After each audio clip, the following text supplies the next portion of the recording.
This week will be a crucial one in the Oscar Pistorius trial, the so-called Blade Runner on trial for murder.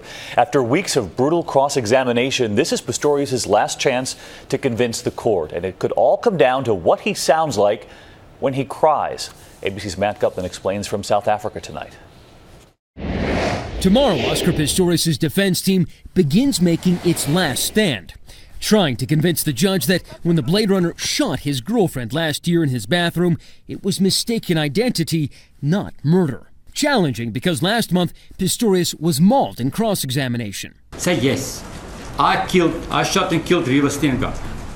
I did, my lady. So punishing, defense sources say Pistorius, who pleaded not guilty, spent the past couple of weeks recuperating with family.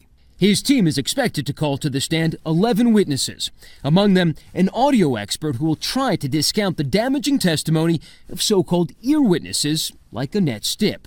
I heard a lady screaming, terrified screaming.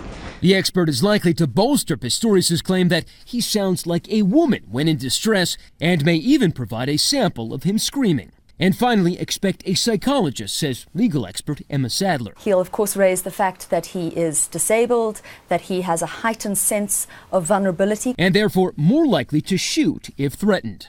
Sources close to the defense say the prosecution hasn't provided a motive for the murder.